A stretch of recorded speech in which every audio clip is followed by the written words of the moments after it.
Good morning dear student. This is our first video of class plus 1. In this video we will only discuss about the basic concept of physics.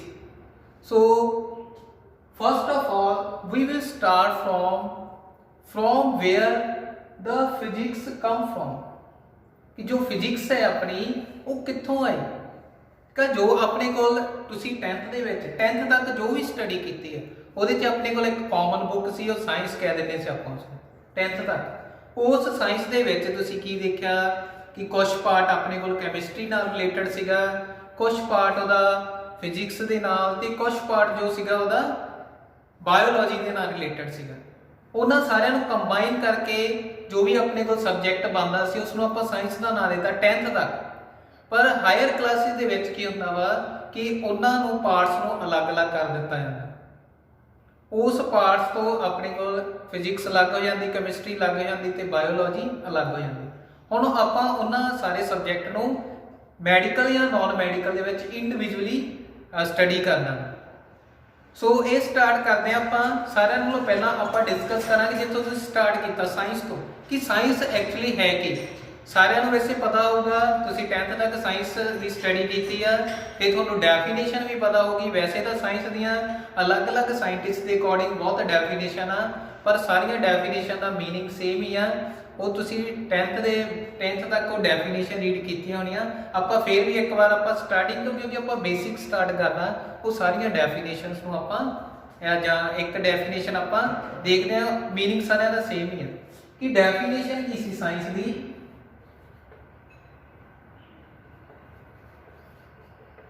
और देखो meaning की है science का it means exploring experimenting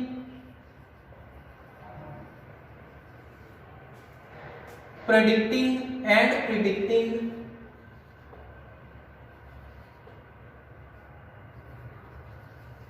predicting from what we see around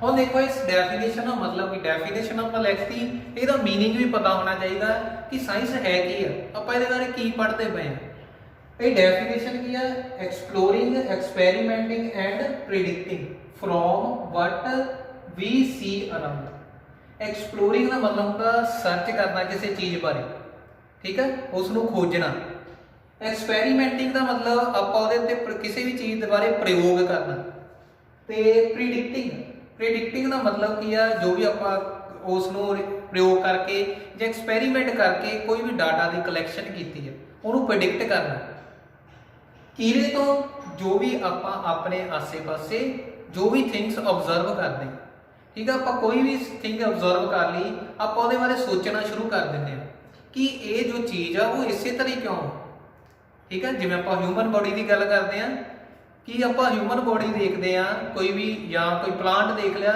आपां सोचते हैं उहदे बारे कि ये प्लांट या ह्यूमन बॉडी या कोई भी एनीमल आ ये इदां दा ही क्यों आपां उहदे बारे सोचते हैं ठीक है फिर आपां उस दे नाल रिलेटेड सर्च करते हैं कि ये पार्ट्स किस तरह बने की काम करता वा वो आपां सारे उन्हां बारे टोटली सर्च करते हैं कि किहड़ी चीज़ इन्हां दे नाल रिलेटेड आ या किहड़ी चीज़ इन्हां दी कैटेगरी च आउंदी आ फिर जे अपने मन दे विच कोई भी उहो जी चीज़ हुंदी आ कि ये चीज़ जे इस तरह ना हुंदी तां किद्दां दी हुंदी जे इदां दी हुंदी भी ये चीज़ तां फिर की होना सीगा अपने मन दे विच क्वेश्चन हुंदे आ उस क्वेश्चन नूं सॉल्व करन दे लई आपां उस दे नाल रिलेटेड एक्सपेरीमेंट करदे आ फिर जो भी एक्सपेरीमेंट हुंदा वा उहदे रिजल्ट की आए ਉਹ ਰਿਜ਼ਲਟ ਨੂੰ ਆਪਾਂ ਕੀ ਕਰਦੇ ਆ ਜੋ ਵੀ ਉਸ ਨਾਲ ਰਿਲੇਟਡ ਡਾਟਾ ਹੁੰਦਾ ਆਪਾਂ ਕਲੈਕਟ ਕਰਦੇ ਆ ਠੀਕ ਹੈ ਉਸ ਤੋਂ ਬਾਅਦ ਉਹਦੀ ਵੈਰੀਫਿਕੇਸ਼ਨ ਹੁੰਦੀ ਜਦੋਂ ਤੱਕ ਕੋਈ ਚੀਜ਼ ਦੀ ਵੈਰੀਫਿਕੇਸ਼ਨ ਨਹੀਂ ਹੋ ਜਾਂਦੀ ਮਤਲਬ ਉਹ ਚੀਜ਼ਾਂ ਉਹਦੇ ਨਾਲ ਰਿਲੇਟਡ ਆ ਜੋ ਵੀ ਹੈਗੀਆਂ ਜੋ ਵੀ ਆਪਣੇ ਰਿਜ਼ਲਟ ਹੈ ਉਹ ਟਰੂ ਪ੍ਰੂਫ ਨਹੀਂ ਹੋ ਜਾਂਦੇ ਵੈਰੀਫਾਈ ਹੋਣ ਤੋਂ ਬਾਅਦ ਉਦੋਂ ਤੱਕ ਸਾਇੰਸ ਦੇ ਵਿੱਚ ਆਪਾਂ ਉਸ ਚੀਜ਼ ਨੂੰ ਨਹੀਂ ਮੰਨਦੇ ਜਦੋਂ ਤੱਕ ਕਿਸੇ ਚੀਜ਼ ਦਾ ਆਪਣੇ ਕੋਲ ਪ੍ਰੂਫ ਦਾ ਰਿਜ਼ਲਟ नहीं आ ਜਾਂਦਾ कि वाकई ये चीज़ एग्जिस्ट करती है फिर आप प्रूफ देखते हैं जो भी अपने को रिलेटेड डाटा होंगे फिर आप मानते हैं कि हाँ वाकई वो चीज़ जी है एग्जिस्ट करती है ਜਿਹਦਾ ਕੋਈ ਇਸ ਤਰ੍ਹਾਂ ਦਾ ਡਾਟਾ ਹੀ ਹੈ ਨਹੀਂਗਾ, ਜਾਂ ਆਪਾਂ ਉਸ ਚੀਜ਼ ਦੇ ਬਾਰੇ ਵੈਰੀਫਿਕੇਸ਼ਨ ਹੀ ਨਹੀਂ ਕੀਤੀ, ਜਾਂ ਆਪਣੇ ਕੋਲ ਉਸ ਚੀਜ਼ ਦਾ ਪ੍ਰੂਫ ਹੀ ਹੈ ਨਹੀਂ, ਉਸ ਚੀਜ਼ ਨੂੰ ਆਪਾਂ ਸਾਇੰਸ ਦੇ ਵਿੱਚ ਨਹੀਂ ਮੰਨਦੇ। ਤੋ ਇਹਦਾ ਮਤਲਬ ਕੀ ਹੋਇਆ ਸਾਇੰਸ ਦਾ ਡੈਫੀਨੇਸ਼ਨ ਦਾ, ਕਿ ਸਾਇੰਸ ਦਾ ਮਤਲਬ ਕੀ ਆ, ਕਿਸੇ ਵੀ ਚੀਜ਼ ਨੂੰ ਪਹਿਲਾਂ ਆਬਜ਼ਰਵ ਕਰਨਾ, ਉਹਦੇ ਬਾਰੇ ਸੋਚਣਾ, ਹਾਈਪੋਥੈਸਿਸ ਕਹਿ ਦਿੰਦੇ ਆਪਾਂ, ਸੋਚਣਾ ਉਹਦੇ ਬਾਰੇ, ਸੋਚ ਕੇ ਫਿਰ ਜਦੋਂ ਆਪਣੇ ਮਨ ਦੇ ਵਿੱਚ ਕੁਐਸਚਨ ਆਉਂਦੇ ਕਿ ਇਹ ਚੀਜ਼ ਇਦਾਂ ਹੁੰਦੀ ਫਿਰ ਕੀ ਹੋਣਾ ਸੀਗਾ, ਆਪਾਂ ਉਹਦੇ ਨਾਲ ਰਿਲੇਟਡ ਸਰਚ ਕਰਨੀ ਸ਼ੁਰੂ ਕਰ ਦਿੰਦੇ ਹਾਂ। ਫਿਰ ਜਦੋਂ ਸਰਚ ਕਰਦੇ ਆ ਉਹਦੇ ਨਾਲ ਰਿਲੇਟਡ ਕਿਸੇ ਵੀ ਚੀਜ਼ ਦੀ ਡਿਸਕਵਰੀ ਹੁੰਦੀ ਆ, ਉਹ ਇੱਥੇ ਹੀ ਸਟਾਰਟ ਹੁੰਦੀ ਹੈ। ਪਹਿਲਾਂ ਉਹਦੇ ਬਾਰੇ ਸੋਚਿਆ ਜਾਂਦਾ ਵਾ, ਜੋ ਵੀ ਕੁਐਸਚਨ ਹੁੰਦੇ ਆ ਕਿ ਇਹ ਚੀਜ਼ ਜੇ ਇਸ ਤਰ੍ਹਾਂ ਹੁੰਦੀ, ਫਿਰ ਉਹਦੇ ਨਾਲ ਰਿਲੇਟਡ ਐਕਸਪੈਰੀਮੈਂਟ ਕਰਦੇ ਆ। ਉਹ ਐਕਸਪੈਰੀਮੈਂਟ ਤੋਂ ਬਾਅਦ ਜੋ ਵੀ ਆਪਣੇ ਕੋਲ ਡਾਟਾ ਦੀ ਕਲੈਕਸ਼ਨ ਹੁੰਦੀ ਆ, ਉਸ ਦੀ ਵੈਰੀਫਿਕੇਸ਼ਨ ਹੋਣ ਤੋਂ ਬਾਅਦ ਹੀ ਉਹ ਚੀਜ਼ ਨੂੰ ਪ੍ਰੂਫ ਕੀਤਾ ਜਾਂਦਾ। ਠੀਕ ਹੈ, ਇਸੇ ਨੂੰ ਆਪਾਂ ਨਾਮ ਦੇ ਦਿੰਦੇ ਆ ਸਾਇੰਸ ਦਾ।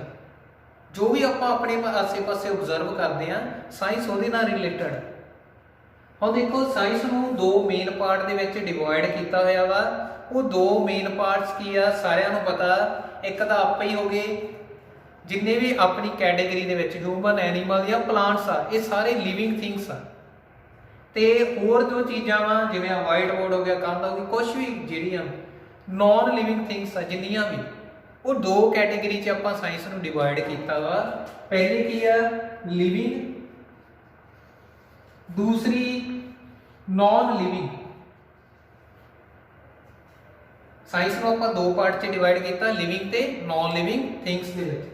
ਲਿਵਿੰਗ ਦੇ ਵਿੱਚ ਕੀ ਆ ਜਾਂਦੀ ਆਪਣੇ ਕੋਲ, ਜਿਹੜੀ ਵੀ ਆਪਣੇ ਕੋਲ ਜਿਵੇਂ ਹਿਊਮਨ ਹੋ ਗਿਆ, ਐਨੀਮਲ ਹੋ ਗਏ ਜਾਂ ਪਲਾਂਟਸ ਹੋ ਗਏ, ਉਹਨਾਂ ਸਾਰਿਆਂ ਦੀ ਆਪਾਂ ਕੈਟੇਗਰੀ ਅਲੱਗ ਕਰਤੀ ਤੇ ਉਸ ਬ੍ਰਾਂਚ ਨੂੰ ਆਪਾਂ ਜੋ ਨਾਮ ਦਿੱਤਾ ਉਹ ਹੈਗੀ ਆ ਬਾਇਓਲੋਜੀ।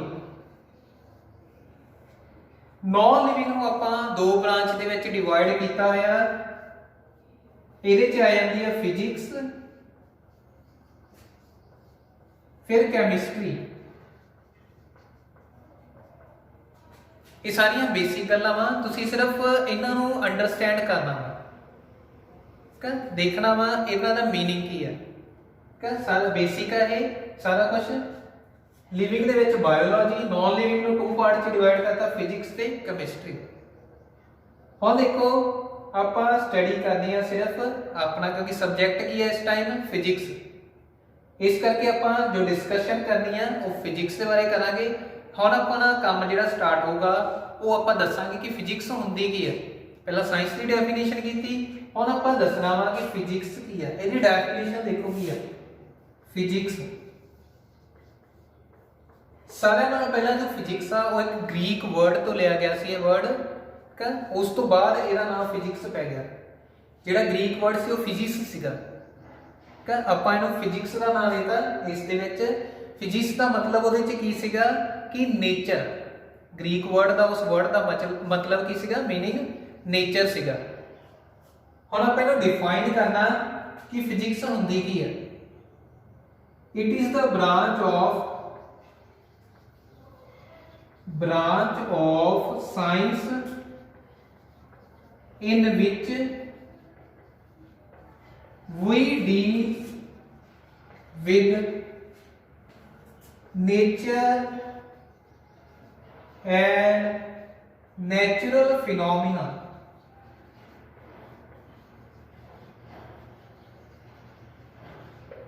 ਇਹ ਡੈਫੀਨੇਸ਼ਨ ਆ ਫਿਜ਼ਿਕਸ ਦੀ ਕਿ it is the branch of science in which we deal with nature and natural phenomena. Definition ਆਪਾਂ ਲਿਖਤੀ, ਹੁਣ ਇਹਦਾ ਮੀਨਿੰਗ ਕੀ ਆ ਉਹ ਆਪਾਂ ਸਮਝਦੇ ਹਾਂ। ਇਸ ਡੈਫੀਨੇਸ਼ਨ ਤੋਂ ਤੁਹਾਨੂੰ ਕਲੀਅਰ ਹੋ ਜਾਊਗਾ ਕਿ ਆਪਾਂ ਫਿਜ਼ਿਕਸ ਦੇ ਵਿੱਚ ਕਿੰਨਾ ਚੀਜ਼ਾਂ ਬਾਰੇ ਸਟੱਡੀ ਕਰਨੀ ਹੈ। ਹੁਣ ਦੇਖੋ ਇਹ ਤਾਂ ਆਪਾਂ ਨੂੰ ਕਲੀਅਰ ਹੈ ਕਿ ਇਹ ਸਾਇੰਸ ਦੀ ਬ੍ਰਾਂਚ ਹੈ, ਕਿਉਂਕਿ ਆਪਾਂ ਇਹਦੇ 'ਚ ਦੱਸਤਾ। ਇਹ ਕਿਹੜੀ ਬ੍ਰਾਂਚ ਹੈ ਜਿਹਦੇ ਵਿੱਚ ਆਪਾਂ ਕਿਹਦੇ ਨਾਲ ਡੀਲ ਕਰਾਂਗੇ, ਨੇਚਰ ਦੇ ਨਾਲ ਤੇ ਨੈਚੁਰਲ ਫਿਨੋਮੀਨਾਸ ਦੇ ਨਾਲ। ਨੇਚਰ ਦਾ ਮਤਲਬ ਕੀ ਹੈ, ਜੋ ਵੀ ਆਪਣੇ ਆਸੇ-ਪਾਸੇ ਆਪਣੇ ਕੀ ਆ, ਜੋ ਵੀ ਆਪਣੀ ਨੇਚਰ ਆ, ਕੁਦਰਤ ਆ, ਉਹਦੇ ਬਾਰੇ ਸਟੱਡੀ ਕਰਨਾ। ਨੈਚੁਰਲ ਫਿਨੋਮੀਨਾ ਕੀ ਹੋ ਗਿਆ, ਜਿਹੜੀਆਂ ਚੀਜ਼ਾਂ ਆਪਣੇ ਆਪ ਨੈਚੁਰਲੀ ਹੁੰਦੀਆਂ ਪਈਆਂ, ਠੀਕ ਆ, ਉਹਨਾਂ ਚੀਜ਼ਾਂ ਦੀ ਸਟੱਡੀ ਬਾਰੇ ਜੋ ਆਪਾਂ ਕਰਨਾ ਵਾ ਉਸ ਨੂੰ ਫਿਜ਼ਿਕਸ ਦਾ ਨਾਮ ਦੇ ਦਿੰਦੇ। ਹੁਣ ਆਪਾਂ ਨੂੰ ਪਤਾ ਹੋਣਾ ਚਾਹੀਦਾ ਕਿ ਨੇਚਰ ਹੈ ਕੀ। ਵੈਸੇ ਤਾਂ ਆਪਾਂ ਕਹਿ ਦਿੰਦੇ ਆ ਆਪਣਾ ਜੋ ਵੀ এনवायरमेंट ਆ ਸਾਰਾ ਨੇਚਰ ਆ, ਆਪਾਂ ਸਮਝਦੇ ਆ ਫਿਜ਼ਿਕਸ ਦੇ ਵਿੱਚ ਆਪਾਂ ਨੇਚਰ ਨੂੰ ਕਿਸ ਤਰ੍ਹਾਂ ਦੀ ਡੈਫੀਨੇਸ਼ਨ ਦਿੰਦੇ ਆ। ਠੀਕ ਹੈ, ਜੋ ਨੇਚਰ ਆ ਉਹ ਫਿਜ਼ਿਕਸ ਦੀ ਟਰਮ ਦੇ ਵਿੱਚ ਕੀ ਹੋਊਗੀ। ਜੋ ਨੇਚਰ ਆਪਣੇ ਕੋਲ ਉਹ ਦੋ ਪਾਰਟਸ ਦੇ ਨਾਲ ਕੰਬਾਈਨ ਹੋ ਕੇ ਬਣੀ ਆ। ਸਾਰਿਆਂ ਨੂੰ ਪਹਿਲਾਂ ਕੀ ਆ, ਮੈਟਰ। दूसरा जो ਇਹਦਾ पार्ट आ वो एनर्जी आ। जो नेचर आ वो मैटर ते एनर्जी ਨੂੰ ਕੰਬਾਈਨ ਕਰਕੇ ਫਿਰ ਬਣੀ ਆ। ਹੁਣ ਆਪਾਂ ਨੂੰ ਪਤਾ ਹੋਣਾ ਜਿਹਦਾ ਮੈਟਰ ਕੀ ਆ। ਲੋਅਰ ਕਲਾਸਿਸ ਦੇ ਵਿੱਚ ਤੁਸੀਂ ਇਹਦੀ ਡੈਫੀਨੇਸ਼ਨ ਪੜ੍ਹੀ ਹੋਊਗੀ ਕਿ ਮੈਟਰ ਕੀ ਹੁੰਦਾ। ਕਿਸੇ ਦੀ definition the things which occupy the space and which we can feel, ਕਿ ਉਹ ਚੀਜ਼ਾਂ ਜਿਹੜੀਆਂ ਜਗ੍ਹਾ ਘੇਰਦੀਆਂ ਵਾ, ਸਪੇਸ ਐਕਿਊਪਾਈ ਕਰਦੀਆਂ, ਜਗ੍ਹਾ ਘੇਰਦੀਆਂ, ਜਾਂ ਜਿਨ੍ਹਾਂ ਦਾ ਕੀ ਹੋਵੇ, ਮਾਸ ਹੋਵੇ। ਠੀਕ ਹੈ, ਜਿਨ੍ਹਾਂ ਦਾ ਮਾਸ ਹੋ ਉਹ ਵੀ ਕੀ ਆ, ਮੈਟਰ ਆ। ਜਾਂ ਜਿਹੜੀ ਚੀਜ਼ ਨੂੰ ਆਪਾਂ ਫੀਲ ਕਰ ਸਕਦੇ ਹਾਂ ਉਹ ਵੀ ਕੀ ਆ, ਮੈਟਰ ਆ। ਇਹਦੀ ਡੈਫੀਨੇਸ਼ਨ ਦੇਖੋ ਕੀ ਹੋਗੀ ਕਿ ਜੋ ਵੀ ਚੀਜ਼ਾਂ ਥਾਂ ਘੇਰਦੀਆਂ ਵਾ, ਜਿਹਨੂੰ ਆਪਾਂ ਫੀਲ ਕਰ ਸਕਦੇ ਆ, ਜਾਂ ਜਿਹੜੀ ਵੀ ਆਪਣੇ ਕੋਲ ਕੀ ਕਿਹਾ ਸੀਗਾ, ਜਿਹਦਾ ਮਾਸ ਹੋਵੇ, ਉਸ ਨੂੰ ਆਪਾਂ ਕਹਿ ਦਿੰਦੇ ਆ ਮੈਟਰ। ਪਤਾ ਲੱਗ ਗਿਆ। ਹੁਣ ਆਪਾਂ ਗੱਲ ਕੀਤੀ ਸੀ ਆਪਣੇ ਸਰਾਊਂਡਿੰਗ ਦੀ, ਇਨਵਾਇਰਨਮੈਂਟ ਦੀ। ਹੁਣ ਇਨਵਾਇਰਨਮੈਂਟ ਕਿਹਦਾ ਬਣਿਆ, ਇਹ ਸਾਰਿਆਂ ਨੂੰ ਪਤਾ। ਇਨਵਾਇਰਨਮੈਂਟ ਦੇ ਵਿੱਚ 에ਅਰ ਆ। SST ਦੇ ਵਿੱਚ ਵੀ ਤੁਸੀਂ ਸਟੱਡੀ ਕੀਤਾ, ਸਾਇੰਸ ਦੇ ਵਿੱਚ ਵੀ, ਕਿ ਜਿਹੜੀ 에ਅਰ ਆ ਉਹ ਕੱਲੀ ਇੱਕ ਗੈਸ ਦੀ ਮਿਲ ਕੇ ਨਹੀਂ ਬਣੀ, ਉਹ ਕੰਬੀਨੇਸ਼ਨ ਆਫ ਹੋਰ ਗੈਸਿਸ ਆ, ਉਹਨਾਂ ਦੀ ਅਮਾਊਂਟ ਅਲੱਗ-ਅਲੱਗ ਹੁੰਦੀ ਆ। ਇਹਦਾ ਮਤਲਬ ਜੋ ਆਪਣੇ ਇਨਵਾਇਰਨਮੈਂਟ ਦੇ ਵਿੱਚ ਗੈਸ ਆ, ਆਪਣੇ ਕੋਲ 에ਅਰ ਆ, ਉਹ ਅਲੱਗ-ਅਲੱਗ ਗੈਸਿਸ ਦੀ ਕੰਬੀਨੇਸ਼ਨ ਤੋਂ ਮਿਲ ਕੇ ਬਣੀ ਆ। ਆਕਸੀਜਨ ਦੀ ਅਮਾਊਂਟ ਅਲੱਗ ਆ, ਨਾਈਟ੍ਰੋਜਨ ਦੀ ਅਲੱਗ ਆ, ਕਾਰਬਨ ਡਾਈਆਕਸਾਈਡ ਵੀ ਆ। ਇਸ ਤਰ੍ਹਾਂ ਆਪਣੇ ਕੋਲ ਇਹਦੇ ਵਿੱਚ ਕਿੰਨੀਆਂ ਗੈਸਿਸ ਆ। ਉਸ ਤੋਂ ਬਾਅਦ ਇਹਦੇ ਵਿੱਚ ਆ ਜਾਂਦੇ ਆਪਣੇ ਕੋਲ ਡਸਟ ਪਾਰਟੀਕਲ, ਵਾਟਰ ਦੇ ਡ੍ਰੌਪ, ਮੋਇਸਚਰ ਵੀ ਆ ਇਨਵਾਇਰਨਮੈਂਟ ਦੇ ਵਿੱਚ। ਕਿ ਉਹ ਸਾਰੀਆਂ ਚੀਜ਼ਾਂ ਦੇਖੋ, ਉਹਨੂੰ ਆਪਾਂ ਮੈਟਰ ਕਹਿੰਦੇ ਆ। ਹੁਣ ਤੁਹਾਡੇ ਮਨ 'ਚ ਕੁਐਸਚਨ ਹੋਊਗਾ ਕਿ ਜਿਹੜੀ 에ਅਰ ਆ ਉਹ ਤਾਂ ਅਸੀਂ ਕਦੇ ਦੇਖੀ ਨਹੀਂ ਗੀ, ਫਿਰ ਉਹ ਮੈਟਰ ਕਿੱਦਾਂ ਹੋ ਗਈ। ਦੇਖੋ 에ਅਰ ਆਪਾਂ ਕਦੇ ਨਹੀਂ ਦੇਖੀ, ਪਰ ਆਪਾਂ ਡੈਫੀਨੇਸ਼ਨ 'ਚ ਕੀ ਕਿਹਾ ਵਾ, ਜਿਹਦਾ ਮਾਸ ਹੋਵੇ ਤੇ ਨਾਲ ਜਿਹਨੂੰ ਆਪਾਂ ਫੀਲ ਕਰ ਸਕੀਏ। ਤੇ 에ਅਰ ਆ ਜਿਹੜੀ ਸਪੇਸ ਵੀ ਆਕਿਊਪਾਈ ਕਰਦੀ ਹੈ। ਕਿੱਦਾਂ ਦੇਖੋ, ਇਹਦੇ ਲਈ ਐਗਜ਼ਾਮਪਲ ਕੀ ਆਪਣੇ ਕੋਲ, ਆਪਾਂ ਕਹਿਦਾ 에ਅਰ ਦਾ ਮਾਸ। ਹੁਣ 에ਅਰ ਕਾਹਦੀ ਬਣੀ ਆ, ਗੈਸ ਦੀ। ਗੈਸ ਕਾਹਦੀ ਬਣੀ ਹੁੰਦੀ ਆ, ਮੋਲੀਕਿਊਲਸ ਜਾਂ ਪਾਰਟੀਕਲਸ ਤੋਂ ਮਿਲ ਕੇ ਬਣੀ ਹੁੰਦੀ ਹੈ। ਤੇ ਕੋਈ ਵੀ ਪਾਰਟੀਕਲ ਆ, ਵੈਸੇ ਤਾਂ ਆਪਾਂ ਪਾਰਟੀਕਲਸ ਨਹੀਂ ਦੇਖ ਸਕਦੇ, ਚਾਹੇ ਉਹ ਡਸਟ ਪਾਰਟੀਕਲ ਆ ਜਾਂ ਆਪਣੇ ਕੋਲ ਕੋਈ ਗੈਸ ਦਾ ਪਾਰਟੀਕਲ ਆ, ਪਰ ਉਸ ਪਾਰਟੀਕਲ ਦਾ ਜੋ ਸਾਈਜ਼ ਆ ਉਹ ਕੋਈ ਨਾ ਕੋਈ ਹੁੰਦਾ, ਸਫੈਰਿਕਲ ਹੁੰਦਾ। ਉਹਦਾ ਮਾਸ ਵੀ ਹੁੰਦਾ, ਚਾਹੇ ਨੈਗਲੀਜੀਬਲ ਹੀ ਆ, ਜ਼ੀਰੋ ਨੂੰ ਅਪਰੋਚ ਕਰਦਾ ਉਹਦਾ ਮਾਸ, ਪਰ ਤਾਂ ਵੀ ਉਹਦਾ ਮਾਸ ਤਾਂ ਹੋਊਗਾ ਹੀ ਪਾਰਟੀਕਲ, ਜਿਹਦੇ ਤੋਂ ਮਿਲ ਕੇ ਗੈਸ ਬਣੀ ਆ। ਇਸੇ ਤਰ੍ਹਾਂ ਆਪਾਂ ਗੱਲ ਕੀਤੀ ਹੈ ਕਿ 에ਅਰ ਜਿਹੜੀ ਆ ਉਹ ਸਪੇਸ ਆਕਿਊਪਾਈ ਕਰ ਸਕਦੀ ਹੈ। ਕਿੱਦਾਂ, ਬੈਲੂਨ ਦੇ ਵਿੱਚ ਆਪਾਂ ਜਦੋਂ 에ਅਰ ਭਰਦੇ ਆ, ਉਹ ਬੈਲੂਨ ਦਾ ਕੀ ਹੁੰਦਾ, ਫੁੱਲ ਜਾਂਦਾ ਵਾ। ਠੀਕ ਹੈ, ਇਹਦਾ ਮਤਲਬ ਉਹ ਅੰਦਰ ਜਾ ਕੇ ਉਹਨੇ ਸਪੇਸ ਜਿਹੜੀ ਆ ਘੇਰਨੀ ਸ਼ੁਰੂ ਕਰਤੀ, ਜਗ੍ਹਾ ਜਿਹੜੀ ਹੈ ਆਕਿਊਪਾਈ ਕਰ ਸਕਦੀ ਹੈ 에ਅਰ। ਠੀਕ ਹੈ, ਇਹਦਾ ਮਾਸ ਵੀ ਹੁੰਦਾ, 에ਅਰ ਨੂੰ ਆਪਾਂ ਫੀਲ ਵੀ ਕਰ ਸਕਦੇ ਆ, ਤੇ 에ਅਰ ਹੈ ਜਿਹੜੀ ਸਪੇਸ ਵੀ ਆਕਿਊਪਾਈ ਕਰਦੀ ਆ। ਇਹਦਾ ਮਤਲਬ ਜੋ ਵੀ ਆਪਣੇ ਆਸੇ-ਪਾਸੇ ਜੋ ਵੀ ਆ ਸਰਾਊਂਡਿੰਗ ਦੇ ਵਿੱਚ 에ਅਰ ਆ ਜੋ ਉਹ ਕੀ ਆ, ਮੈਟਰ ਦਾ ਪਾਰਟ ਆ। ਠੀਕ ਹੈ, ਤੇ એનર્ਜੀ ਕੀ ਆ, ਜਿਹੜੀਆਂ ਸਨ ਤੋਂ ਰੇਡੀਏਸ਼ਨ ਆਉਂਦੀਆਂ ਪਈਆਂ। ਠੀਕ ਹੈ, ਇਹ ਇੱਕ ਤਰ੍ਹਾਂ ਦੀ ਰੇਡੀਏਸ਼ਨ ਆ ਜਿਹੜੀ એનર્ਜੀ ਦੀ ਫਾਰਮ ਦੇ ਵਿੱਚ ਆਪਣੇ ਕੋਲ ਆਉਂਦੀਆਂ ਪਈਆਂ। ਠੀਕ ਹੈ, ਇਸ ਤਰ੍ਹਾਂ ਆਪਣੇ ਕੋਲ ਜੋ এনवायरमेंट ਆਪਣਾ ਨੇਚਰ ਆ ਉਹ ਇਹਨਾਂ ਦੋਵਾਂ ਚੀਜ਼ਾਂ ਤੋਂ ਮਿਲ ਕੇ ਫਿਰ ਬਣਦਾ। ਹੁਣ ਜੇ ਸਨ ਹੀ ਨਾ ਹੋਊਗਾ, ਸਨ ਤੋਂ ਲਾਈਟ ਹੀ ਨਾ ਹੋਊਗੀ, ਆਪਣਾ ਅਰਥ ਦੇ ਉੱਤੇ ਸਰਵਾਈਵ ਕਰਨਾ ਔਖਾ ਹੋ ਜਾਊਗਾ, ਕਿਉਂਕਿ ਆਪਾਂ ਨੂੰ એનર્ਜੀ ਨਹੀਂ ਮਿਲਣੀ। ਇਸ ਕਰਕੇ ਆਪਾਂ ਕਹਿੰਦੇ ਆ ਕਿ ਜੋ ਆਪਣਾ ਨੇਚਰ ਆ ਉਹ એનર્ਜੀ ਤੇ ਮੈਟਰ ਨੂੰ ਕੰਬਾਈਨ ਕਰਕੇ ਫਿਰ ਬਣਦਾ ਵਾ। એનર્ਜੀ ਬਾਰੇ ਤੁਸੀਂ ਇੱਕ ਗੱਲ ਹੋਰ ਲੋਅਰ ਕਲਾਸਿਸ ਦੇ ਵਿੱਚ ਪੜ੍ਹੀ ਹੋਣੀ ਆ ਕਿ એનર્ਜੀ ਕੀ ਹੁੰਦੀ ਆ। ਜਿਹੜੀ એનર્ਜੀ ਆ ਉਹ ਕੀ ਆ, neither B created nor destroy. ਨਾ ਤਾਂ ਆਪਾਂ ਨੂੰ ਕ੍ਰੀਏਟ ਕਰ ਸਕਦੇ ਆ ਤੇ ਨਾ ਇਹਨੂੰ ਡਿਸਟਰੋਏ ਕਰ ਸਕਦੇ ਆ। ਫਿਰ ਜਾਂਦੀ ਕਿੱਥੇ ਆ, ਆਪਾਂ ਅੱਗੇ ਕੀ ਪੜਿਆ ਸੀਗਾ, it can be converted into one form into another form. ਇਹ ਇੱਕ ਫਾਰਮ ਤੋਂ ਦੂਸਰੀ ਫਾਰਮ ਦੇ ਵਿੱਚ ਕਨਵਰਟ ਹੁੰਦੀ ਰਹਿੰਦੀ ਹੈ। ਠੀਕ ਹੈ, ਇਹ ਡਿਸਟਰੋਏ ਨਹੀਂ ਹੁੰਦੀ, ਮਤਲਬ ਇਹਦੀ ਫਾਰਮ ਆ ਜਿਹੜੀ ਚੇਂਜ ਹੁੰਦੀ ਰਹਿੰਦੀ ਹੈ। ਠੀਕ ਹੈ, ਅੱਗੇ ਆਪਾਂ ਜਦੋਂ ਵੀ ਜੋ ਵੀ ਆਪਾਂ ਫਿਜ਼ਿਕਸ ਦੇ ਵਿੱਚ ਤੁਸੀਂ ਯੂਨਿਟ ਵਾਈਜ਼ ਪੜੋਗੇ, ਉਹਦੇ ਵਿੱਚ ਤੁਹਾਨੂੰ 4th ਯੂਨਿਟ ਦੇ ਵਿੱਚ ਆਊਗਾ ਕਿ ਕਿਹੜੀ ਕਿਹੜੀ ਫਾਰਮ ਦੇ ਵਿੱਚ ਜੋ એનર્ਜੀ ਹੈ ਕਨਵਰਟ ਹੁੰਦੀ ਤੇ ਕਿੱਦਾਂ ਹੁੰਦੀ ਹੈ। ਕਿ ਉਹ ਸਾਰਾ ਆਪਾਂ ਰੀਡ ਕਰਾਂਗੇ ਕਿ ਕਿੱਦਾਂ ਹੁੰਦੀ। ਵੈਸੇ ਲੋਅਰ ਕਲਾਸਿਸ ਦੇ ਵਿੱਚ ਵੀ ਤੁਸੀਂ ਰੀਡ ਕੀਤਾ ਹੋਇਆ। ਇਹ ਸੀਗਾ ਆਪਣੇ ਕੋਲ ਨੇਚਰ ਬਾਰੇ ਕਿ ਨੇਚਰ ਜੋ એનર્ਜੀ ਤੇ ਮੈਟਰ ਤੋਂ ਮਿਲ ਕੇ ਬਣਦੀ ਹੈ। ਇਹ ਤਾਂ ਸੀਗੀ ਨੇਚਰ ਦੀ ਗੱਲ। ਹੁਣ ਤੁਹਾਨੂੰ ਪਤਾ ਲੱਗ ਗਿਆ ਹੋਣਾ ਕਿ ਨੇਚਰ ਦੇ ਵਿੱਚ ਅਸੀਂ ਕੀ ਕੀ ਪੜ੍ਹਨਾ। ਠੀਕ ਹੈ, ਜੋ ਰੇਡੀਏਸ਼ਨ ਬਾਰੇ ਆ ਉਹਦੀ ਸਟੱਡੀ ਕਰਾਂਗੇ। ਰੇਡੀਏਸ਼ਨ ਦਾ ਫਾਰਮ ਕਿਸ ਤਰ੍ਹਾਂ ਦੀ, ਵੇਵ ਦੀ ਫਾਰਮ ਦੇ ਵਿੱਚ ਆ ਜਾਂ ਪਾਰਟੀਕਲ ਦੀ ਫਾਰਮ ਦੇ ਵਿੱਚ ਆਉਂਦੀ ਪਈ ਆ ਆਪਣੇ ਕੋਲ એનર્ਜੀ, ਉਹਦੇ ਇਫੈਕਟ ਕੀ ਆ, ਉਹਦੇ ਤੋਂ ਕਿਹੜੀ ਚੀਜ਼ ਜਾਂ ਕਿਹੜੀ ਪ੍ਰੋਪਰਟੀ ਬਣਦੀ ਆ, ਮਤਲਬ ਉਸ ਬਾਰੇ ਆਪਾਂ ਸਟੱਡੀ ਕਰਨੀ ਹੈ। ਉਸ ਤੋਂ ਬਾਅਦ ਆਪਾਂ ਗੱਲ ਕੀਤੀ ਸੀ ਨੈਚੁਰਲ ਫਿਨੋਮੀਨਾ। ਨੈਚੁਰਲ ਫਿਨੋਮੀਨਾ ਕੀ ਹੁੰਦਾ? ਨੈਚੁਰਲ ਫਿਨੋਮੀਨਾ ਆਪਾਂ ਕੀ ਕਿਹਾ, ਜਿਹੜੀਆਂ ਚੀਜ਼ਾਂ ਆਪਣੇ ਆਪ ਵਾਪਰਦੀਆਂ।